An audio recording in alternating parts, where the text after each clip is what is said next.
We have heard the joyful sound. Jesus saves, Jesus saves. Spread the tidings all around. Jesus saves, Jesus saves. Bear the news to every man.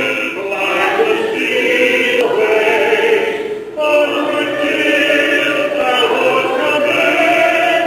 Jesus saves, Jesus saves. Give the wind a mighty voice. Jesus saves, Jesus saves. Let the nations now rejoice. Jesus saves, Jesus saves. Shall salvation full and free. High still the deepest cave. Is the song of victory. Jesus saves, Jesus saves. We illustrated it like it was scaffolding in a building, and it was vital, it was essential, but once the new covenant comes, once Jesus came and went to the cross and established the church and the new covenant, the new law, then it was taken out of the way. It was fulfilled. We talked a little bit about some translations that use the word abolish here rather than the word destroy. And I found a good definition of destroy. It means to overthrow, deprive of success, bring to naught, discard, invalidate. And that wasn't what Jesus was doing. He came to fulfill it. Now, he did come to abolish it in the sense that it was wiped away, that it was rendered idle, inactive, and inoperative. So we use the word destroy and abolish lots of times kind of interchangeably, but there is a basic difference between those words. So the proper word here is destroy. He did not come to destroy it. It had a purpose. It was vital. It was essential. But it was now going to be ineffective as far as saving people. Now people were going to live by faith, as is emphasized throughout the New Covenant. Not that faith was an important part of what they were involved in and doing before anyway. Anybody with another thought? Just wanted to make sure that that was as clear as we could make it, at least, or as I could make it there.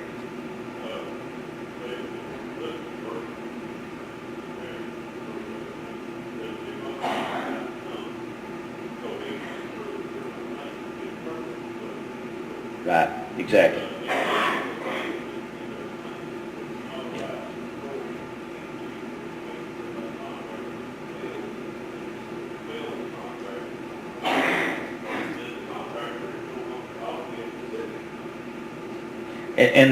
And it's a good point, because they felt that he was opposing Moses. He wasn't opposing Moses at all.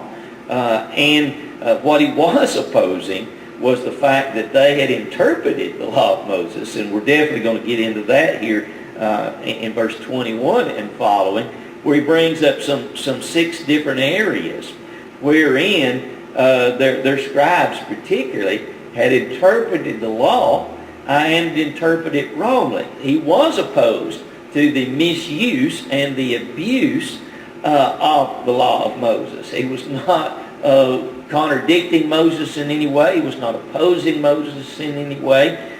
He was not saying that Moses and the law had not been good. He was simply trying to get them to understand that even under the law of Moses, there had been a lack of respect for it.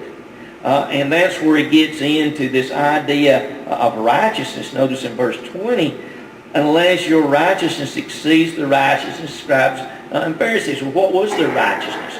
Well, their righteousness was to misinterpret it and to miss the meaning of it. And so our righteousness and their righteousness had to exceed that. In other words, what we've got to do and what they needed to do was to properly interpret, properly understand, and properly apply what it was saying. It wasn't worth anything if they were abusing it. And no doubt they felt that they were properly interpreting it, but that was simply not the case. So our righteousness, their righteousness, needed to exceed the righteousness of those that were misinterpreting, misapplying the law. Now, he's going to spend these next few sections explaining what the righteousness of these scribes and Pharisees was, and how that the folks then and us today need to move beyond that in order to have a proper understanding or a biblical understanding of what he's dealing with. So in verse 21, you have heard. I read something that I hadn't thought about in reference here too. You'll notice that he's going to say, you have heard in verse 21. He's going to say that down in verse 27. Throughout here, on down verse 38, verse 43, throughout the end of the chapter, he doesn't say that the Lord has said or it has been written. And you'll notice that Jesus used that terminology many, many times. What he was making reference to here, they had heard. What had they heard? They had heard the interpretation of the scribes and Pharisees, which was not correct. So he uses a little different terminology in reference to what they had been told or what had been preached to them, in contrast to what he would have said if what they had heard was from God. What they had heard truly was correct in reference to the law of Moses. So he starts out with murder here. You have heard that it was said, verse 21, to those of old, you shall not murder, and whoever murders will be in danger of the judgment. But I say to you that whoever is angry with his brother without a cause shall be in danger of the judgment, and whoever says to his brother, Racket, shall be in danger of the council. But whoever says, you fool, shall be in danger of hell fire. Notice what he's doing is he's trying to take them back to where the problem originates. And where the problem originates with murder is in our hearts, or with the attitude that we have towards one another. They evidently had gotten to the point of thinking, well, I've not killed anybody, so I'm fine. But they would harbor hatred. They would harbor jealousies. They would harbor envies in their hearts. They would not treat other people properly because they didn't have those proper attitudes. So Jesus takes them all the way back to where these problems begin, because obviously murder will never take place if we're thinking properly to begin with. We're just not going to allow it to go to that point. And so we need to recognize, I think, the seriousness of that for us today.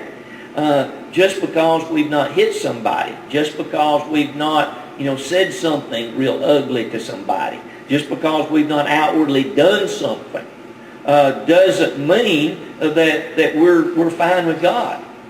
What's going on in my heart? Do I have ill feelings? Do I have jealousy? Do I have hatred for somebody? Are there folks that I won't speak to? Are there folks that I don't want anything to do with? Are there folks that I wouldn't fellowship or wouldn't associate because of something that's been said or something that's been done? You see, that is the problem, and that is something that will keep us out of heaven. Just because I haven't hit you, just because I've not spit on you, doesn't mean that I'm right. I have to make sure that I have forgiven, that I have compassion, that I have, a kindness and those types of things, and my heart towards others. And we know a little bit later here we're going to get into even how we would deal with enemies, and loving our enemies, and treating other people right. Well, the only way that is possible is for us to get our hearts right. That's not an easy thing to do. It's not easy to be good to somebody that is not good to you. But if you want to go to heaven, if I want to go to heaven, that's really where, as they would say, the rubber meets the road. It's no challenge to love those that love you. It's not a challenge to be good to those that are good to you. The difficulty comes in me being good to somebody that's not good to me. And again, that takes getting my heart right, getting your heart right, in order for us to do that. You notice that he says, whoever says to his brother, Reka, that's another word for stupid, or maybe idiot, that type of thing. The original word for fool here has to do with a person that's more a heathen and acts like there is no God.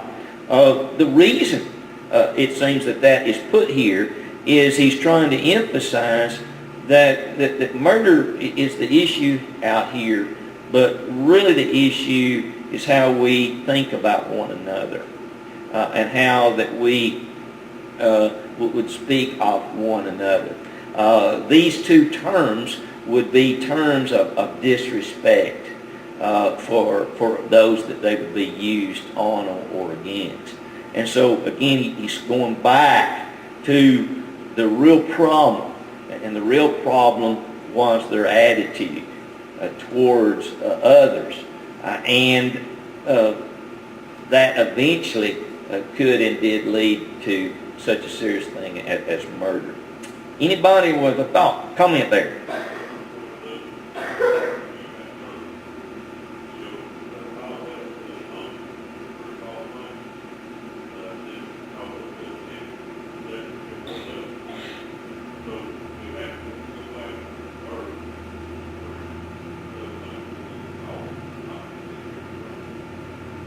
Yeah, exactly. So hearing, that's where salvation starts, though, right? We hear. Exactly. We have to hear. So that's vital, and that's one of the reasons it's important for us to be here. It's important for us to preach. It's important for us to teach. It's important for us to talk to our neighbors, because many have never really heard the plain gospel message. They haven't. Nobody can be saved without that. But, and you're rightly so, then we have to lay that alongside, as it were, what the Bible says, to make sure that what we are hearing is according to thus saith the Lord.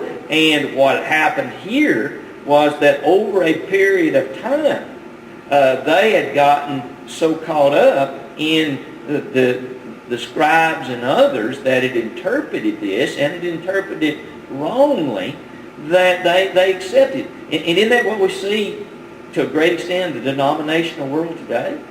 That's what the preacher said, and that's what I've heard. I've heard this all my life. I'll have somebody ask me just every once in a while, where is such and such in the Bible? And I don't always know the answer, but in a lot of cases I say, it's just not in there. It's not in there. And, but we're sure it's in there because we've heard it. Heard my mama talk about it. Heard my grandmama talk about it. It's not there. It's just, somebody's interpretation. It may be a correct idea. Every tub must set it on its own bottom. You ever heard that one? Well, the principle is everybody has to answer for themselves. You have to be responsible. You say, can't keep laying the blame on somebody else. That's not in the Bible. So we need to be aware of that, and that's exactly what was taking place here. Now, another thing that he brings up in this section that puts even more emphasis on that, in verse 23. Now, notice that he's talking about how we feel about each other and the relationships here. And if we don't feel right towards each other, then we've taken one step towards murder. And one step is one step too many. There are steps. There's misunderstandings. Then there begins to be maybe some envy, some jealousy, and then hatred, and it leads to murder. One step is further than God intends for us to go. But it has to do with our relationships. Therefore, if you bring your gift to the altar, verse 23, and there remember that your brother has something against you, leave your gift there before the altar, go your way, first be reconciled to your brother, and then come and offer your gift. He's saying that we can't even worship properly if we're not getting along with each other. If there are things that we've not made right, if we've not offered apologies, accepted apologies, if we are not forgiving, offering forgiveness, accepting forgiveness, if there are people that, we're not making efforts to get along with, these things, we can show up here every Sunday, but our worship is just not going to be accepted if we're not doing what we need to do to get along with one another, to actually love one another. And that has to do with agape love, treating other people properly, treating one another with respect, and even if that person isn't treating us that way. We've got to make every effort to be good to those, even if folks are not good to us. They got an issue with God. But you see, if I react, the Bible teaches us to act, not react. And if we act with love and compassion and forgiveness, then we're going to put ourselves where we need to be. If we are only smiling at those that smile at us, only shaking hands with those that shake hands with us, only being good to those that are good to us, we're going to lose our souls. And our worship even is going to be hindered. So he brings all of that back here in reference to their relationship. And of course, we don't bring our gifts to the altar, but they did under the law of Moses. So it's a symbol of worship, and it would apply just as much to what we're going to do this morning as it did to them. Also, one of the things that I think this indicates as well is that these things should not be let go. He says, you bring your gift to the altar. Well, if we were to apply that today, he's saying, before the next worship service, if somebody's hurt our feelings, or if we've hurt somebody, we learn of a situation, or we're aware of a situation, then we need to go to that person and make that right as best that it can be done. And if we'll do that immediately, it don't build up and get worse and worse and worse, which is what happens to us lots of times, because it's not an easy thing and it's not a comfortable thing to deal with misunderstandings and hurt feelings and damage that's been done in that way. But I think that all of that is brought out here with that admonition there. Anybody with a thought there? Yes.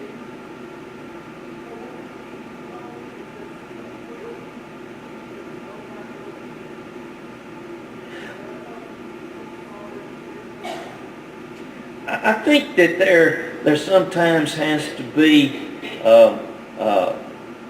that may very well, I think I will say this, may very well coming into the picture if there's a situation that can't be rectified, if there is a situation where a person refuses to change or to straighten up or to do better. I think sometimes there has to be at least some distance there. But we be careful that we don't use that as an excuse not to do whatever we can to rectify the situation. I think that's a common reaction for a lot of us. We have problems with somebody, and our way of solving it is to stay away from them. And that's just not what the Bible teaches. The Bible teaches us to go It teaches us to pray. It teaches us to try to rectify. If you're dealing with somebody that refuses to rectify it, and the matter escalates, there may very well be a situation where I'm just going to have to try to stay away from this situation, but still use opportunities when they arise to try to rectify it, even on down through time. I can remember a situation personally that it took, I think, probably about 15 years, I think, for it to sort of get to where it is right now. And it was a challenging thing for me to try to make sure that I was practicing this, throughout that time, to continue to visit that person when they were sick, to speak kindly, to do whatever I could do during that period of time, even though that person flat did not like me, And I'm so lovable, it was hard for me to understand, But y'all, you feel that way about yourself, right? You're so lovable. How in the world could anybody not like you? But we do make mistakes, don't we? I do, and I say things, and sometimes those things can escalate unless we make every effort to rectify it. Anybody else with a thought, comment there?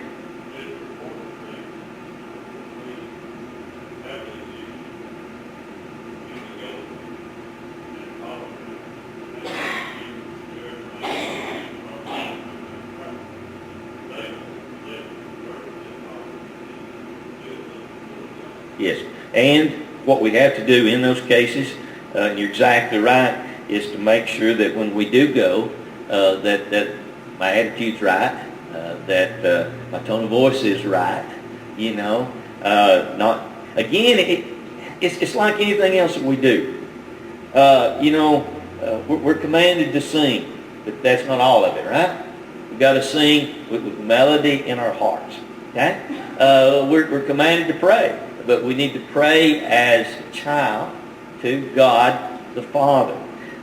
We're commanded to worship. We come together. But if we sit here like a knot on a log, even though we're doing what he tells us to do, it's not really doing us any good, and it's not pleasing to God. So when I go to a person, I need to go to a person with love and compassion and forgiveness and understanding, recognizing, this is my brother, this is my sister, and I want this relationship to be loving and kind and thoughtful, not, I've got to do it type of attitude, or, I'll go, and I know they won't forgive me, or whatever, Again, Jesus is digging down.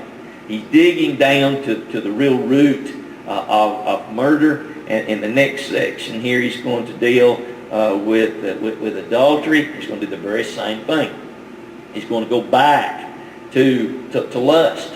He's going to go back to looking at things we shouldn't be looking at. He's going to go back to the very foundation and say, this is where adultery has its problem, is in our hearts.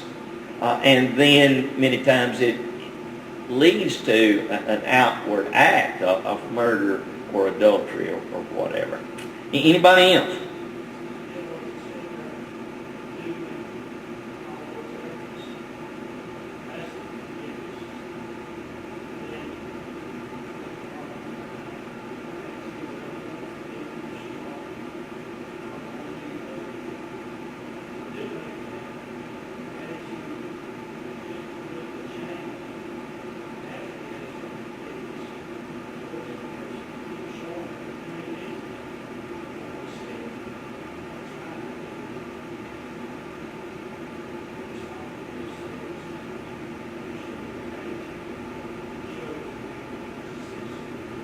Yeah, and I agree, and I think also that would be evidence or seen in our continued relationships, or whether we, made a second. He's going to talk about going the second mile here on down about verse 44 somewhere, 43, 42, 41. Whoever compels you to go 1 mile, go with him 2. He's talking about making that extra effort, going beyond the call of duty, not just doing what we have to do in order to try to rectify a problem, but going the 2nd mile, even though you may be dealing with somebody that is not willing to do that. Again, it's the idea of acting and not reacting. We have a choice, and you cannot control me, and I cannot control you as far as our thinking. There are some areas in life where maybe we don't have a choice, and we have to do certain things, or we can't do certain things. But when it comes to our attitude towards each other and the way that we feel about each other, everybody has a choice. And I can choose to love you, I can choose to respect you, I can choose to treat you right, or I can choose the opposite. And no matter what you do to me, there have been a lot of things that have been written from prison, and there were things that we find even in the Scriptures that indicate that, they crucified Jesus, but he could still say, Father, forgive them, couldn't he? And in Acts chapter 7, when they were stoning Stephen, they killed him. But they could not keep him from having the right attitude. He wanted these folks to be forgiven. He knew that they'd be lost if not. That's where we need to be, to act, to treat one another properly, to have love and compassion and forgiveness for each other. And nobody can keep you from doing that. No matter how bad they are to you, no matter how mean they are to you, no matter whether I just can't stand you and you just can't stand me, from personality standpoints, we can still love one another, treat one another properly with proper respect, forgiveness, and understanding if we want to. If we want to. And again, we have to recognize the seriousness of this because it is attached to our being acceptable to God, and he attaches it even to our worship. So we're fooling ourselves if we think that we can show up here and worship, and our worship is going to be pleasing to God when we are holding these feelings towards one another or one particular person that's ungodly and sinful.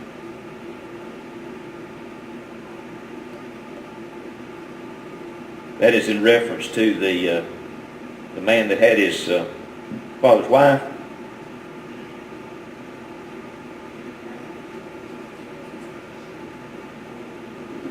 Right. 1 Corinthians 5 is what she's talking about. In verse 11. Is that what you said? Yeah. Okay, that's what I thought. It has to do with this fellow that had taken his father's wife, I think, doesn't it, at some point here? Yeah. But he's talking about sexually immoral folks. But now I have written to you not to keep company with anyone named a brother who is sexually immoral or covetous or an idolater or a reviler or a drunkard or an extorter, not even to eat with such a person. Well, the idea here in reference to what he's talking about has to do with fellowship, and fellowship from the standpoint of appearing or showing approval in some way. And I think that they're talking about a different situation in reference to our dealings with one another.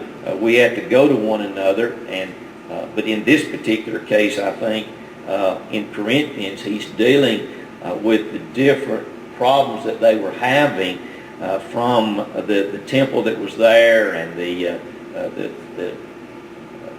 ladies that worked there as religious prostitutes. He also deals with this man that I was thinking about when you said that had taken his father's wife and those kind of things. And so he's basically saying, not to have fellowship with them. Fellowship is joint participation. So it is the idea of showing approval, or at least allowing that to happen when reference to a person's actions. Now, can I keep loving that person? Yes. Can I keep treating that person properly? Yes. Do I run around with them in public? Maybe not, you see. Do I have them over my house to eat? Maybe not.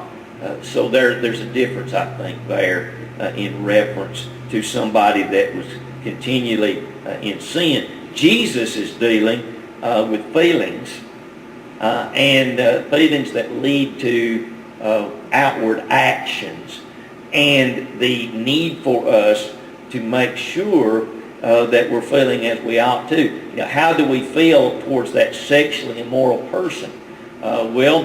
When we talked about homosexuality the other day, we have to love the person, right? We have to love the person. You don't love the sin. Love their soul. You love the person. You may absolutely hate. In fact, God hates the sin, right? God hates our sin. Does he hate us? No. He loves you and he loves me. Even when daily we make mistakes, we forget to do, or we lose our temper, and God keeps loving us. What does that mean? He keeps treating us right.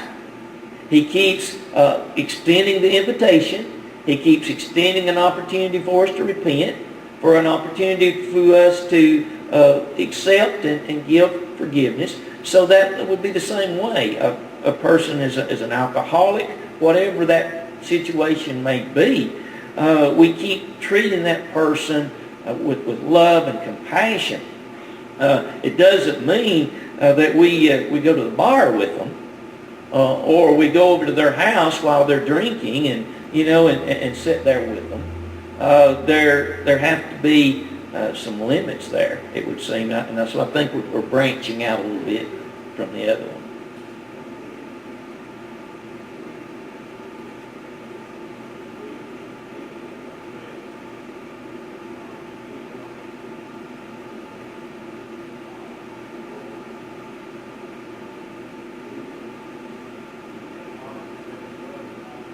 Right. Exactly.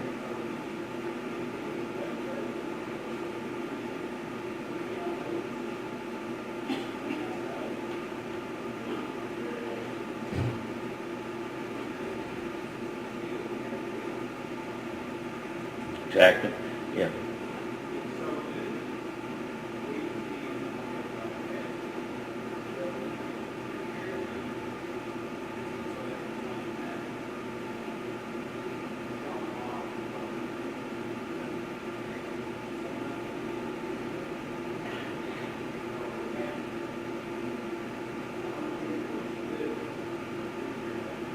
Yeah.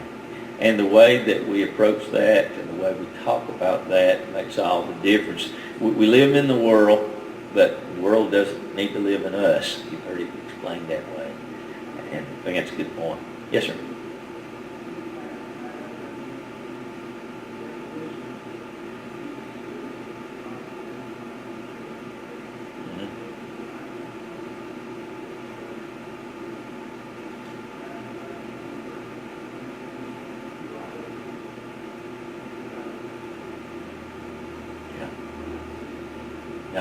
No. And because they had taken those 10 commandments and they had sort of looked at the end result, murder, they were excusing themselves for being ugly and nasty.